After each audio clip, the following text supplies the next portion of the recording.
Hi everyone, and welcome to Val Talks Pets, the forum for pet parents and enthusiasts alike.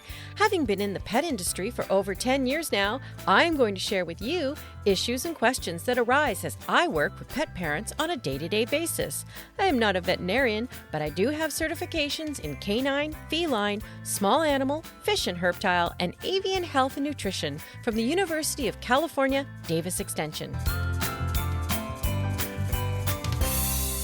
Hi everyone, and welcome to this episode of Val Talks Pets.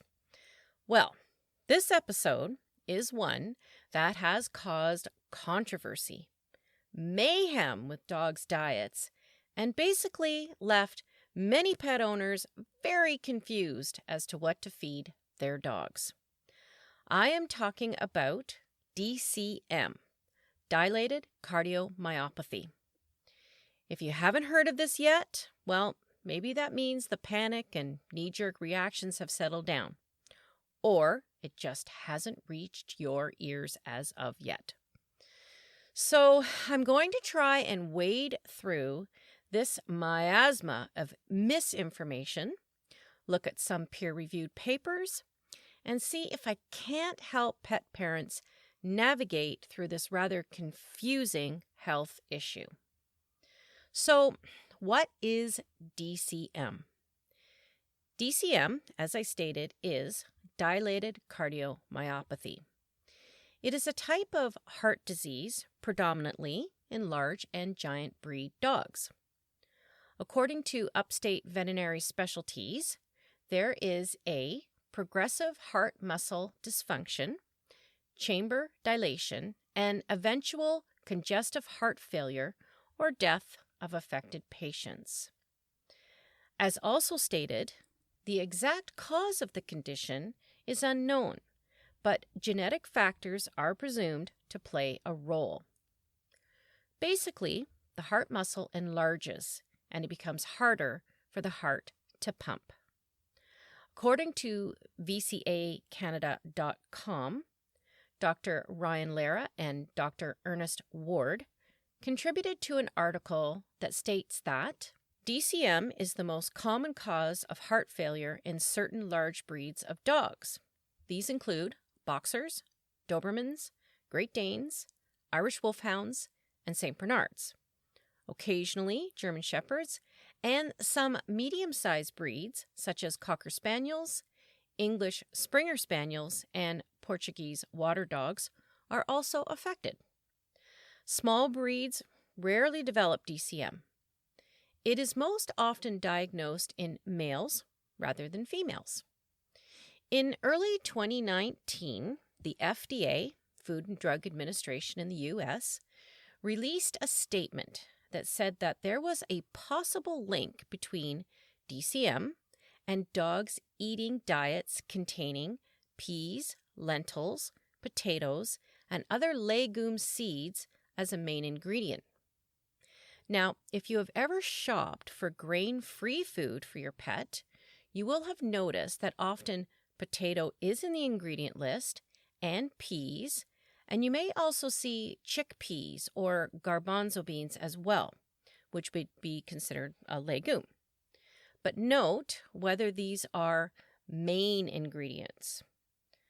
So, what was being investigated was the connection of dog foods formulated with potatoes and pulse ingredients.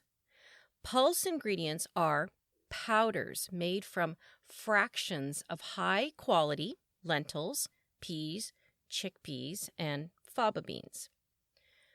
And from here, the connection was made to an amino acid called taurine.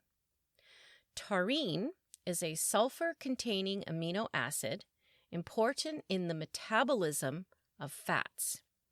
It is considered the most abundant amino acid in the heart, retina, skeletal muscle, brain, and immune cells. Its function with regards to the heart is what we are interested with in regards to DCM. Taurine is derived from most animal products and byproducts, so meat, fish, and dairy. Taurine, as stated, is important in metabolizing fats, and it does this through activating the bile acids in the liver, enabling them to break down fats. Cats do not produce taurine, so they have to get it from their diets, which as carnivores they would get from eating animal protein. Dogs, on the other hand, can make taurine using two other amino acids, methionine and cysteine. Quoting from a paper released by Dr. Jennifer Adolphi, Michelle Dixon, and Natalie Isaro, animal nutritionists, taurine is not considered necessary in dogs' diets if enough methionine and cysteine are present. Now, animal-based foods are actually good sources of these two amino acids. So at this point, are you confused? I hear constantly from pet parents that their vet told them to never feed grain-free food because it causes DCM. Why is that? Well, the connection is made to taurine deficiency and connects in particular golden retrievers fed a commercial diet. Okay, let's put a pin in the word commercial and circle back to that. Golden retrievers were high on the list of taurine deficiency, as well as Newfoundland dogs and Springer Spaniels fed commercial diets. A paper produced by PubMed.gov reveals in the abstract that 23 out of 24 dogs diagnosed with taurine deficiency and dilated cardiomyopathy were fed diets that were either grain-free, legume-rich, or a combination of these factors. None of these diets were feeding trial tested using Association of American Feed Control Officials, or AFCO, procedures. 23 of 24 dogs had significant improvement in their echocardiographic parameters and normalization of taurine concentrations following diet change and taurine supplementation. 9 of 11 dogs diagnosed with congestive heart failure had resolution of their congestion at follow-up, with 5 no longer requiring diuretic therapy and 4 tolerating diuretic dose reduction by 50%. Here is the conclusion of the paper. Certain diets and diet characteristics were associated with the development of taurine deficiency. Taurine deficiency and dilated cardiomyopathy in golden retrievers is likely multifactorial, including a combination of dietary, metabolic, and genetic factors. What I hear in this statement is that proper testing has not been done, and we are looking at more than one culprit that may contribute to DCM, and specifically in certain breeds. As Dr. Adolphe et al. Points out, millions of healthy dogs around the world eat grain-free diets their entire lives. This is the first time that grain-free diets have been implicated as a potential cause of heart disease. Complicating the matter further is that genetics may also play a role in the development of DCM. Let's follow Dr. Adolphe a bit further and look at protein. Now, as stated, dogs can produce taurine if there is enough methionine and cysteine in the animal protein of their food. Now, if you remember in my last episode on fillers, one of the issues was the quality of the overall product and the quality of the individual ingredients. Well, this is where this quality issue comes into play again. The Adolphe paper states, lower quality animal-based proteins, i.e. those that provide low levels of one or more essential amino acids may not provide adequate methionine and cysteine for dogs to produce enough taurine. Knowing this, it's crucial to consider ingredients' protein quality when formulating foods for both dogs and cats. Pet foods are also often supplemented with single amino acids, particularly methionine, lysine, and taurine, to ensure sufficient amounts. Now we can circle back to the idea of commercial pet foods. If we look at the commercial level of pet foods, meaning those in grocery or big box again, what is at issue is the quality of the ingredients, despite sometimes looking the same as pet specialty. In this case, the quality is extremely important to make sure that enough methionine and cysteine is present and that the product also has supplemented with added taurine. I can tell you that taurine is present in just about every food in store and levels much higher than the base requirement. So far, what we have deciphered is that lower quality food can definitely be at issue for contributing to DCM. When choosing food for your pet, quality is optimum, and a good animal-based protein list with added taurine is also optimum, as a paper published in 2019 by Oxford University Press on behalf of the American Animal Science with contributions from many universities and authors, it states that low dietary taurine intake and or reduced synthesis of taurine from methionine and cysteine can deplete calcium pools in the cardiac cells and impede proper contraction of the cardiac muscle tissue, resulting in DCM in dogs. Again, an issue with quality, but this also launches into what else could be a contributing factor in DCM and food. One of the other contributing factors mentioned is the higher level of potatoes and pulse ingredients used in grain-free formulas. The issue surrounding the use of peas and legumes was mentioned. I was on a webinar with a holistic veterinarian out of Florida, and one thing she mentioned was that there is some research being done with regards to a possibility that the peas and legumes may impede the absorption of the taurine. So here's where I think I can break this into something more understandable. Taurine comes from meat and meat byproducts. Methionine and cysteine come from grains. These two amino acid precursors help synthesize the taurine. As stated by the American Animal Science contribution, reduced synthesis of taurine can deplete calcium pools in the cardiac cells and impede proper contraction of the cardiac muscle tissue, resulting in DCM in dogs. If the food is grain-free, then these two precursors may not be present and most likely have legumes in place of the grains. Remember though, high-quality foods will add methionine and taurine.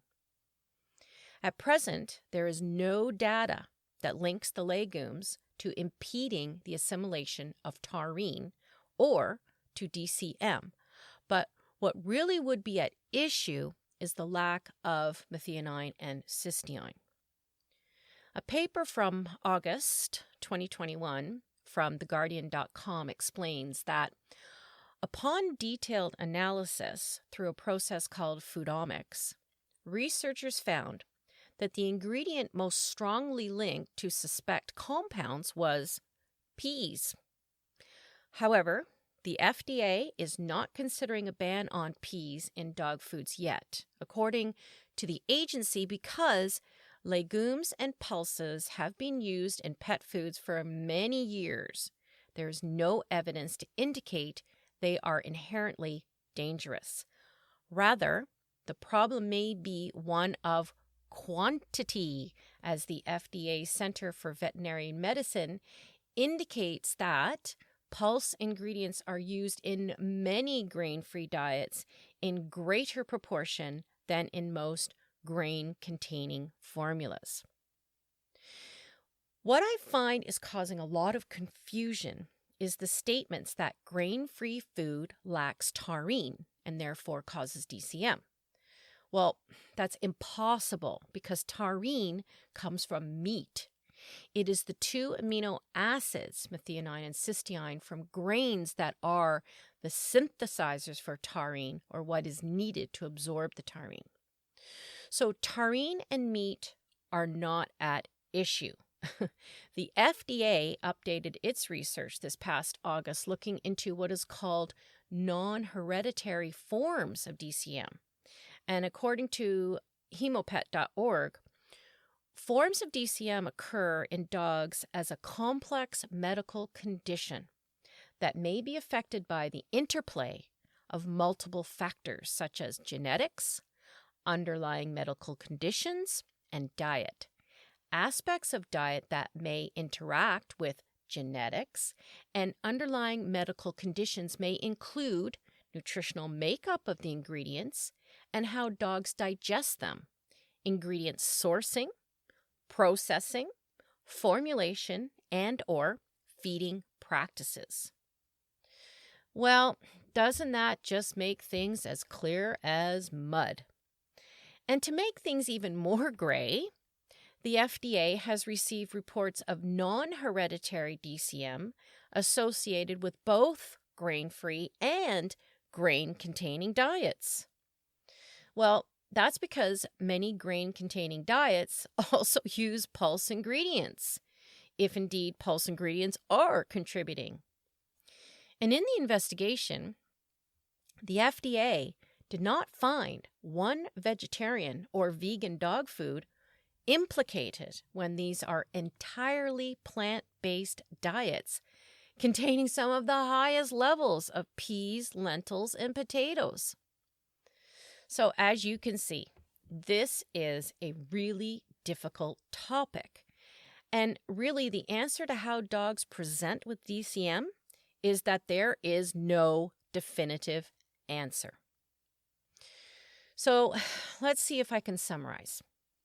DCM, dilated cardiomyopathy, can affect certain breeds, particularly golden retrievers and other large breed dogs. These would be considered hereditary DCM.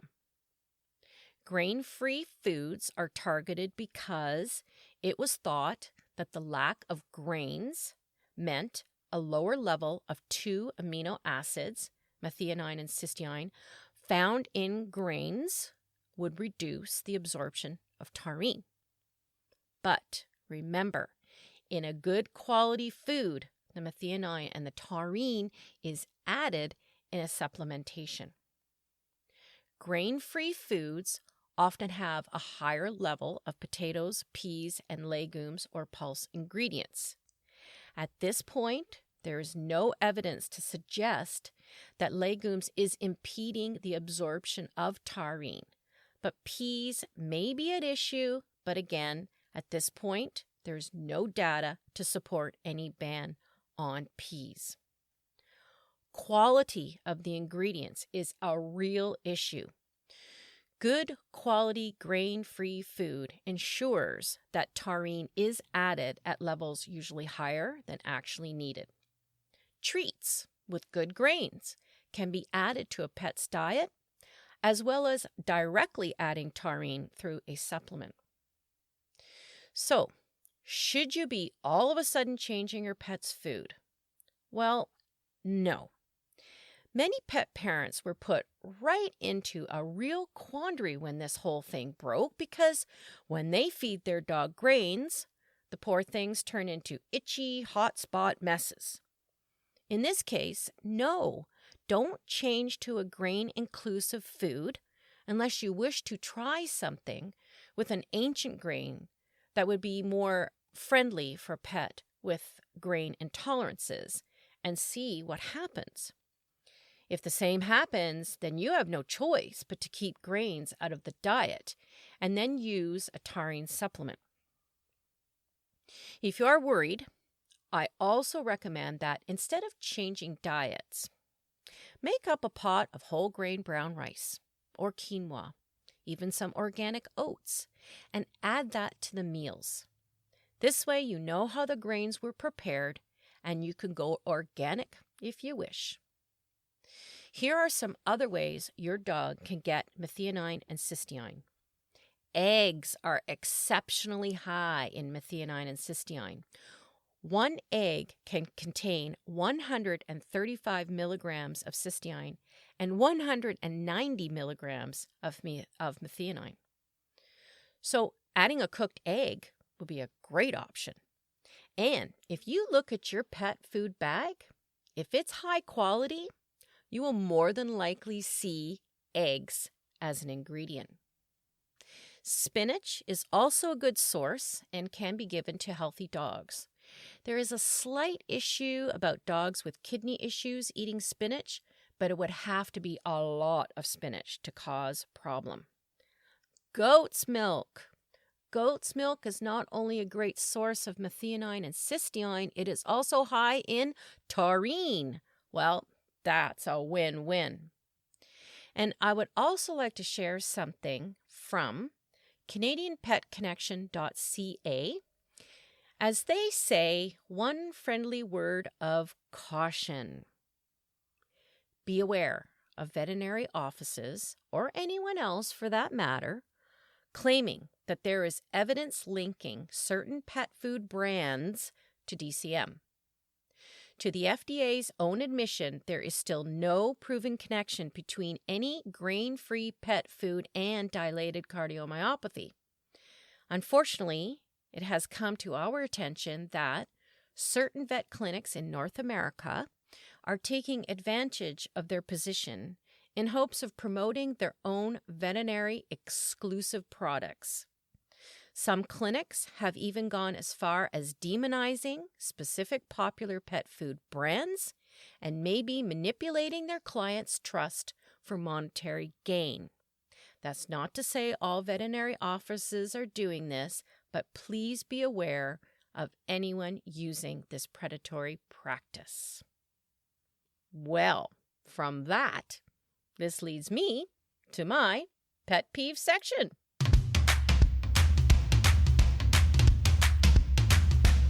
The knee-jerk reaction and misinformation about DCM has been ridiculous. And I have to say, I'm quite sick of pet parents coming in saying that their vet told them to get off their regular food right now. And when I ask why, they say, I don't know, something about it isn't good for them? Really? Well, vets, you need to do better. And pet parents, do your homework. For heaven's sake, veterinarians as professionals should be informed, researched, and prepared to explain all aspects to a dog owner as to why they may want to change foods. And I say may want to change foods. When I spoke to my vet that I was tackling this topic, he said, oh boy, that's a big one. And as we spoke, he said, yeah, there just isn't enough information. Well, there you go. And instead of doing a major upheaval of your dog's food, if you are concerned, simply add some healthy grains that you cooked and soothe those fears. Those grains will provide the methionine and the cysteine for taurine absorption and no more worries. But as stated in several publications and the FDA itself, millions of healthy dogs worldwide eat a grain-free diet. So pointing fingers specifically at grain-free is just not right. And as I have pointed out, methionine and taurine is added in high-quality foods, especially grain-free, as well as eggs, and other vegetables to provide natural sources of methionine and cysteine. And don't forget that goat's milk. As also stated by the FDA, there really isn't any definitive answer as to how a dog gets DCM. It is wholly possible that it is a combination of several factors, and at this point, there isn't any data to prove one way or the other. So, my suggestion is be very aware of the word of caution pointed out by CanadianPetConnection.ca.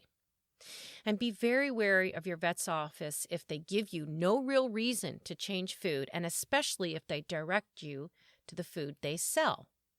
That would be rather telltale, wouldn't it? So this is exactly the situation I speak about all the time, where your research and your gut instinct for what is best for your pet needs to be paramount. Because as I say, knowing is caring. Thank you for listening to Val Talks Pets. Please remember to follow or subscribe to ensure that you never miss an episode. To really help the show and to make it easier for others to find, please rate and review each episode that you find interesting and helpful. And don't forget that you can also email me at val@valtalkspets.com with topics you would like me to address or with any questions you may have. Also, check out my website at valtalkspets.com and let me know what you think and how we can improve upon it. Thanks for caring.